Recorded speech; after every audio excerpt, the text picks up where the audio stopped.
So these notes are from one of my colleagues at an ESS training, but I thought they were just really well done. As you can tell, a lot neater handwriting than I can do, plus pretty well organized and laid out. So we've already talked about storages, but feel free to look in more depth if you want. These will be uploaded as well. But today we're going to talk about two different types of equilibria. So equilibria, if you look at the root of that word, it's equal. So that actually refers to kind of the balance of these systems, basically them being at some sort of equal state. So the two types are a static equilibria or a steady state equilibria. And you might notice just looking at these graphs right off the bat that this one, obviously just a straight line, where this one looks like a lot more interesting stuff going around, but still has that kind of straight line in the middle, because as we said, these are both at equilibrium, right? They're at balance. The ecosystem state is not changing in any dramatic way. So in a static state, static actually means unchanging versus dynamic, which means changing. In this case, there's not going to be any inputs or outputs of matter or energy, so no change over time. So this is not really occurring in natural systems, right? I mean, you could think of, I don't know, maybe like a rock is sort of in this kind of not changing state for a really long time, but then actually eventually that rock will get broken down by erosion, and so it actually would change into a different state after a while, but sort of a theoretical, static state where things just kind of stay the same, don't actually change. In real life, we have way more fluctuations. So when you see graphs of different data, like anything from, this looks almost like a heartbeat, to data about carbon dioxide levels in the atmosphere, to data about precipitation levels, usually you get some sort of fluctuation like this, just because of like random variation in general. So this is what we call steady state equilibrium. So this is what almost all open systems are in, some sort of steady state equilibrium where they maintain a balance.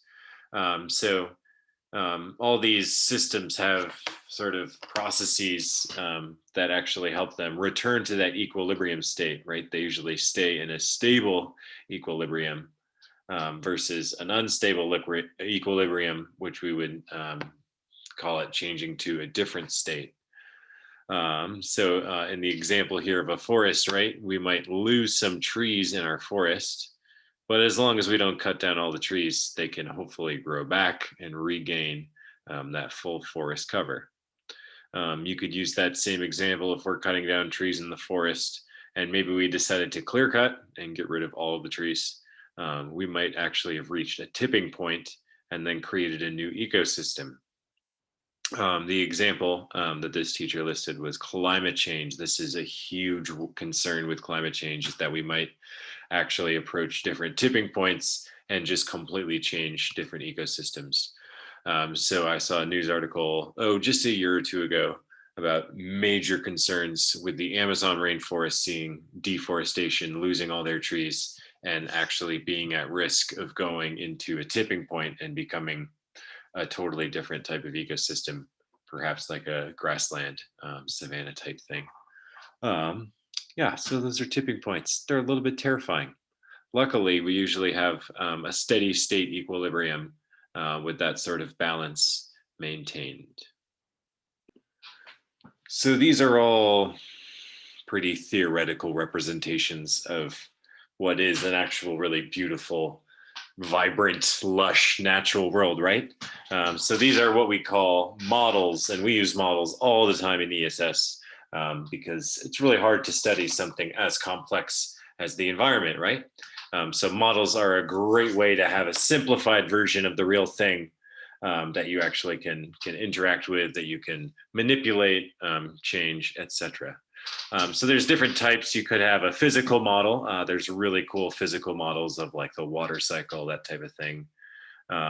You could have software. We'll use some really cool software. We'll actually use some equations in here to model ecosystems. And then also like data statistics.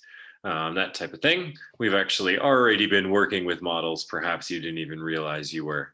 But if you think about it, this is supposed to be a leaf, right? But that's not actually what a leaf would look like in real life. In real life, it's way more complicated, so much more stuff going on.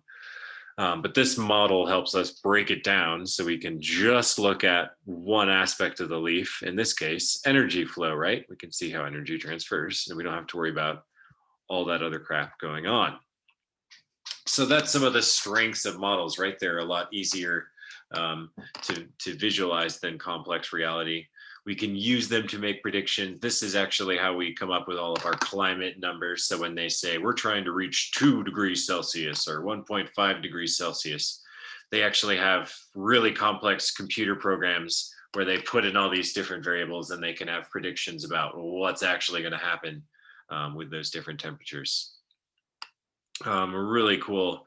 Um, Lots of different things you can do with models, and then you can use them at different scales, right? We were looking at cells right here, and then with climate change, they're looking at literally the entire planet and how all those systems work together.